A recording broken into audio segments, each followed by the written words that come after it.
2026 is going to be a key year for Nintendo, especially when it comes to their major S-tier type of system sellers for the Nintendo Switch 2. There was a new report that talked about the Nintendo Switch 2 sales compared to the Nintendo Switch 1 for the holiday period and how it wasn't quite as good when it comes down to it. So we're going to go over some of those numbers in comparison, in addition to what Nintendo needs to do for 2026. Editor OJ just swooping in here just to let you guys know about something. Matt Piscatella put out some information that was essentially referring to this article from the Game Business and Christopher Dring, and it said this: there are some things floating around out there about December sales attributed to Circana. To be clear, Circana has not yet published any December monthly data. Heck, I'm still waiting to see the prelims for the month. Just an FYI. So also keep that in mind, guys. I think in this video, I do talk about how December sales are in here, but I don't think Dring actually has all that data. So keep that in mind when you watch this video. And once again, Nintendo will have their actual sales reports in February, but everything else that I talk about here actually still applies with them doing something when it comes to the next big 3D Mario and stuff that we're going to talk about. So also just keep that in mind. All right, sorry about that, but yeah, continue on with the video here. Now, obviously, S-tier games like Mario, Zelda, Pokemon, Animal Crossing, Super Smash Bros., Splatoon, these are the type of big system sellers that honestly have yet to hit the Nintendo Switch 2 just yet when it comes to a brand new game. The only one that we've gotten so far is Mario Kart World, which is huge and continuing to help the Nintendo Switch 2 sell really well. Donkey Kong Bonanza, more like an A-tier title when it comes to system selling potential. Obviously S-tier when it comes to quality of the game. So we're going to talk about what needs to happen this year in addition to what happened there. We also have a really exciting giveaway, so make sure you stick around for that, and a big update when it comes to sales overall with Japan, but also the changing of the guard when it comes to one game in particular. So a lot of exciting stuff to talk about, plus some new combinations when it comes to the Nintendo Switch 2 Joy-Con color scheme. So a lot to discuss, a lot to get into. So let's talk about this article when it comes to the Game Business, and of course the write-up here at Nintendo Everything. Shout outs to them for this one, and it talks about the data pointing to slower than expected or just slower holiday sales in comparison to the Nintendo Switch 1. So this is for the last number of weeks. This does not count the whole year, because obviously the whole year Nintendo Switch 2 had a massive start to it and all. They've sold a lot of systems, 10 million units plus as of September 30th. So they had a good 2025 overall, but this is kind of honing in on the last number of months, November and December, and then also some of the other stuff in comparison to Switch 1. So Switch 1 had a great holiday back in 2017 with those shortages. Nintendo wasn't able to supply as many systems in March, April, May, June, July, August, but were able to get way more systems out in the holiday period for Switch 1. So Switch 1 had a good one, but Switch 2 maybe not quite up to that in different markets. So let's get into what it had to say here. And of course, the important thing for Nintendo, 3D Mario is what I'm thinking overall. Gen 10 Pokemon, we're going to talk about that, what is absolutely needed here for these systems. So according to some information here, looking at the US, the holiday period, we're hearing that the new console sales saw a 35% dip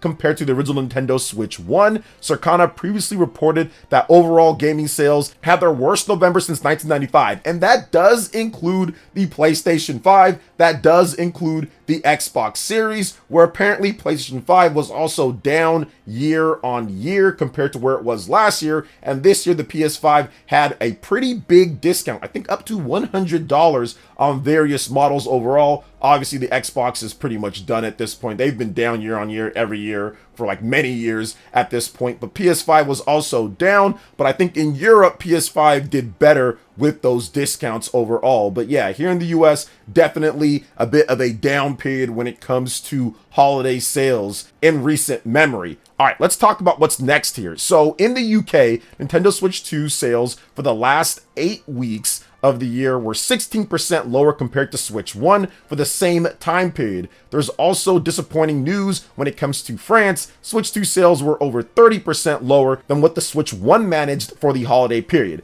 Now, however, there's some other things to look at here. Not all bad. Nintendo did sell more hardware in the UK during November and December 2025 compared with the same period in 2017. specifically 7% more. For the year, Nintendo Switch 2 UK sales are 6% higher than Switch 1 managed in its first year, which was also on sale for an extra 14 weeks, because you have to remember, with Switch 1, it launched in March compared to the June launch of the Nintendo Switch 2. So Switch 1 still did better overall. Now, here's what the game business is thinking what happened here. They got some information, apparently, from a senior Nintendo employee who pointed to a, quote, complicated economic landscape, higher price point, and the, quote, absence of a major Western game during Christmas. So what they're talking about here is that, yes, we had Metroid Prime 4, that was great. We had Kirby Air Riders, that was great. We had Hyrule Warriors Age of Imprisonment. Those were all fantastic, but November and December didn't see the S-tier type of game like a Super Mario Odyssey or something like a big 3D Legend of Zelda or something along the lines of that, or like a big brand new Animal Crossing or big brand new Pokemon game, like a Gen 10 Pokemon game, not a Legends game. However, we also have to look at Japan too, because Japan was really strong for the Nintendo Switch 2 in 2025.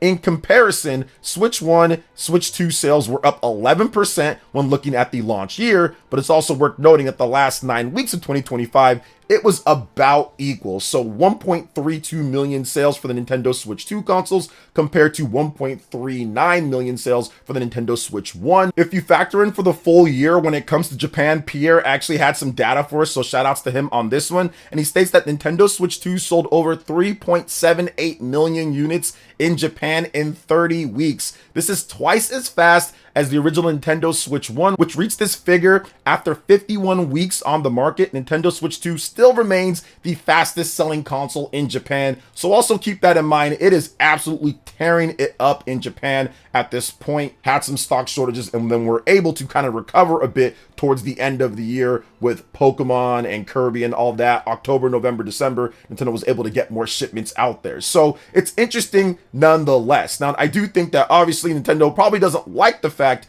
that the sales were down when it comes to that. However, apparently, according to this Nintendo rep, they did state that they were proud of what they were able to accomplish, all things considered. When you look at the economic landscape, when you look at how sales were down in the US when it comes to lots of systems like the Xbox and the PlayStation 5. And we probably shouldn't even discuss portable PCs, because I'm pretty sure those sales are almost ground zero considering the price of those systems, in addition to how none of the companies behind them announce any sales figures. We've heard absolutely nothing. And the last time that we did hear something, the Switch 2 had already essentially outsold all of them combined with portable PCs in the first number of weeks or first month on the market. So when it comes to portable PCs, I'm guessing those did absolutely atrocious. So if you're looking at everything, they were okay with that. And considering what they had for the holiday lineup, once again, no big 3D Mario or no big 3D Zelda for this year. That's why these upcoming Nintendo Directs are some of the most important Nintendo Directs that Nintendo has ever had, because they're going to have to make sure that for the holiday period this year, so they can get a year-on-year increase, that they have those big games, that they have a big S-tier system seller type of game. Now, do they have quality games coming out?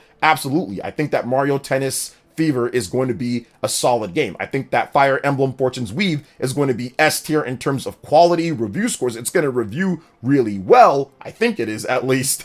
But I do think that they definitely need that big next 3D Mario. You have the Mario Galaxy movie. That's going to be awesome. People are going to go out there and see that. They're going to want to see something when it comes to Mario and a game, and not a remaster or re-release. Yes, patches and all that are great. They can update for 4K like Mario Galaxy or like Super Mario Odyssey. Obviously, those were great being updated for Switch 2, but we definitely need that next big 3D Mario game this holiday. And I think that it's going to happen. And the reason why I think that it's going to happen, because if you look at the time period between when Nintendo released Super Mario Odyssey and Donkey Kong Bonanza, there was a huge gap. And they weren't developing just Donkey Kong Bonanza that whole time. Donkey Kong Bonanza was a game that came on a little bit later. I think they've been working, and they're usually always working on the next big 3D Mario game. So I think that can happen this holiday season, and that's going to help when it comes to year on year being what they did in 2025 for the Nintendo Switch 2. I also think that Gen 10 Pokemon is also going to be another big release for 2026, as we have the Pokemon Presents, the 30th anniversary. There's all sorts of stuff happening, so I do think that new Gen 10 Pokemon, which is bigger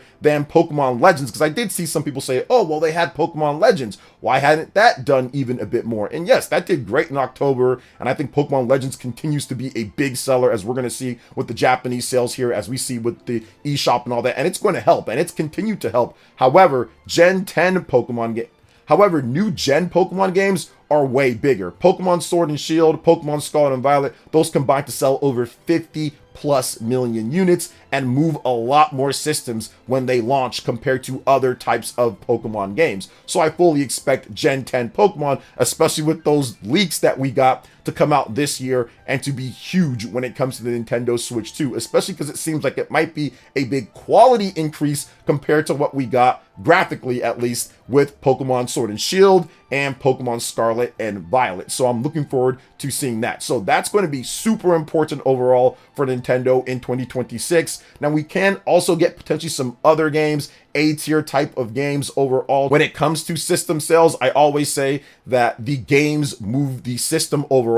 Now, I don't expect the Nintendo Switch 2 to outperform the Nintendo Switch 1 for the duration of the life or anything. That's really tough for any system to sell 150 million units plus. Nintendo Switch 1 is one of 3 systems to ever do that in the history of systems, joining the Nintendo DS in addition to the PlayStation 2. So it's not something that's going to be very common. Now, we have to wait and see, obviously, how long does Nintendo support this system. If they support it for 10 years plus or 11, 12 years, who knows what can happen in the future? Who knows what games are going to be coming out? It's just tough to predict those type of things. However, I do think, like I've said many times, that I feel that it's going to still sell well, and it is continuing to sell well, as we'll get into with the Japanese sales, and as we can see when it comes to Amazon in different places. So I still think, once again, this is all in comparison to Switch 1, but when it comes to overall sales, just in general, it obviously was selling good when it comes down to that. And we'll actually find out more about that when it comes to Nintendo's sales. They'll talk about that in February. So we'll get the total overall. Now, they could revise their forecast. They're shooting for 19 million units in sales overall for the first year from March to March. So we'll see if they actually hit that. They could revise that to maybe 17 or 18 million. I do think that they're tracking right around 15 to 17 million at the end of the year for 2025. So they're probably right around that now at this point. So we'll see where they actually end up once Nintendo gives us those sales numbers in February at their investor meeting. So overall, like I said, some good, some bad, but I do think that this year is imperative when it comes to Nintendo's big S-tier type of system sellers. They've got to hit on those. New Mario game, new major Gen 10 Pokemon, new Gen Pokemon game, and probably a couple others like Splatoon Raiders and other stuff to fill out the library. And I think that they're going to be golden when it comes to year on year, at least, with Nintendo Switch 2 sales for the holiday period. But those Nintendo Directs coming up, those are going to be so huge and key when it comes down to it. So I'm really looking forward to seeing what they have for us. There is rumors, or more just like it's going to happen usually, that Nintendo has Directs in February and in March. Those are usually the time period, with February being the key. So I think that it's going to be February again this year. They're going to announce some cool stuff at that. And then probably this summer, we're going to get another one than the usual typical fall type of Direct. But most of the time, fall Directs, they have games that are going to be coming out early next year or mid next year as well, with the tease of a bigger game here or there. Then, of course, third-party games as well. And third-party support is going to be huge for the Nintendo Switch 2 this time around compared to the first early Directs for the Nintendo Switch 1, where you go back and look at those third-party games, man, it's nothing in comparison to games like Monster Hunter Stories 3, Resident Evil Requiem, Pragmata, games that Nintendo's getting now at this point. So what do you guys think about this overall? Let me know in the comment section below. But before we move on to the next topic, I want to let you guys know that we are going to be giving away a Nintendo Switch 2 system. All you got to do is make sure that you subscribe to the channel and comment below on our videos. A winner will be picked at random when we hit 150 1,000 subscribers on the channel. I think with all the stuff upcoming this year for the Switch 2, we're definitely going to get there. And of course, RPG stuff. And we're also going to be giving away a $50 eShop card by the end of this month to one random person as well. So once again, all you got to do to enter is subscribe and comment on the videos. A winner will be picked at random as well. So let's go ahead and jump into the next topic here, guys. And we're going to be discussing the big boost once again when it comes to Switch 2 in Japan, because we got the latest Famitsu sales. Now, these only track physical sales of hardware and physical sales of games. And the Famitsu sales were for the last week of December in Japan, December 22nd, 2025 through December 28th, 2025. And the Nintendo Switch 2 sold a whopping 200,000 plus units, 200,057 to be exact. Now, if you combine that with the Nintendo Switch 1 for the week, that sold another 32,775 units. Switch 2 and Switch 1 did pretty good, but Switch 2 selling 200,000 units plus is definitely good. Nintendo's been trying to keep up with the stock in Japan, and they're able to actually do that. Now, if you compare that to other systems in Japan, there's no comparison at all. The Nintendo Switch 2 is the dominant platform because the PlayStation 5 only sold 19,232 units, while the Xbox Series, that system's been dead in Japan for a long time, but that only sold 297 units, while the PlayStation 4 family, that's still holding on strong, 15 units overall. Now, if you look at the software sales, that's interesting too, because Mario Kart World continues to just be that dominant system seller type of game, 94,000 units plus, physical, not including digital sales. And then Pokemon Legends ZA, that sold 59,469 units on the Nintendo Switch 1, then another 46,868 units on the Nintendo Switch 2. So that was actually the top selling physical game in Japan for the week. Now, also, if you look at Kirby Air Riders, I want to talk about this game just a bit because a lot of you guys really love this game. There is like an underground kind of niche but growing community of people that are playing Kirby Air Riders. In Japan, this game is selling incredibly well. We're looking at 47,793 units for that past week and 424,837 units overall, not including digital sales. So probably over 500,000. Now, if you combine that with the US, Kirby Air Riders is doing incredible. Now, I bought the game as well. I like it a lot. I think it's a ton of fun. I just need some more time to actually play it. But Kirby Air Riders, I think, is outperforming just a bit when it comes to it, especially Japan. They are picking up this game like crazy. So I'm looking forward to seeing exactly how the next major 3D Kirby game will do. I think it's going to snowball into that, considering how good Kirby and the Forgotten Land did on the Nintendo Switch 1. But this was essentially a sweep here for Nintendo Switch 1 and Nintendo Switch 2 games. All we've got here is just Switch 1 and Switch 2. Now, we'll see what happens with the top 30 overall, but right now, Japan is dominated when it comes to the system sales by the Nintendo Switch 2 and Nintendo Switch 1 to a lesser degree. So there's many factors for that. They have the Japanese language only model Switch. They have the portability that also helps out with things. And then they just have the lack of games that appeal to the Japanese audience from a first party perspective from Microsoft and Sony. So I think that's what's happening there. So we'll see how that continues in 2026 when we get the next week's Famitsu and all of that. So what do you guys think when it comes to all of this here? I thought it was pretty cool to see Switch 2 continue to get some nice stock in Japan, and Switch 1 not selling as much, but still putting up some numbers here and there. You guys can let me know about that in the comment section. But let's go and get on to the final topic here, and that is Nintendo revealing some new Joy-Cons. We have light purple and light green. We have a new color scheme. However, there's some people that don't feel that it's enough because it's not the actual units itself. It's the ring in between the analog stick where you get that light green and light purple. And then it's also the magnetic strip where you connect the Nintendo Switch 2. So if you're playing connected to the little controller or if you're playing it handheld, you don't really see that extra color. And it's just the same type of matte black that we got with the original ones. Now, this is going to be $100. And it seems like they're trying to pair it up with Mario Tennis Fever, kind of like saying, okay, well, Mario Tennis Fever is coming out. This is right in time. These kind of spring-ish colors, end of winter, spring-ish type of colors for February and March and April. So I get that and I understand it. I'm kind of more of a bigger design person. I kind of want to see a more elaborate design on my Joy-Cons. I have the Skyward Sword Joy-Cons, although I don't use them. I just have them. And I have a couple other colors as well that are nice. My favorite, though, when it comes to alternate colors or special editions, is the Xenoblade Chronicles 2 Special Edition controller from the Nintendo Switch 1. I love the color scheme. I love everything about that. So I'm not sure if these are going to be for me, but they did show off more of Mario Tennis Fever. We got a brand new overview trailer from Nintendo, and it does seem like it's stacking up to be pretty good, especially if you compare what Mario Tennis Aces had at launch compared to what Mario Tennis Fever has. A lot of cool content, modes, and everything. So Joy-Cons maybe not the best here, but Mario Tennis Fever seems to be stacked up quite well against what we had before. Maybe this turns a little bit of a leaf when it comes to what people feel about the Mario sports games at launch. Although Mario Tennis Aces did end up being pretty good after some updates and different things like that. So we'll see how Mario Tennis Fever lines up with it. But overall, so far so good based off of this overview trailer. And I'm looking forward to actually playing the game on February 12th. I think it's going to be a lot of fun. These Joy-Cons will be coming out at the same time. So they're launching it together, Mario Tennis Fever with these new Joy-Cons. So you guys can let me know what you guys think about them in the comment section below. All right, guys, that's going to wrap it up for this video. Thank you so much for watching. I do appreciate it. Please make sure you hit that like button, subscribe if you're someone new, click that notification bell. And of course, remember, we are giving away a Nintendo Switch 2 when we hit 150,000 subscribers. And we are giving away a $50 eShop card by the end of this month. So subscribe and comment down below to get a chance to enter in. All right, guys, thanks so much for watching. I appreciate it, and we'll see you for the next one. Peace.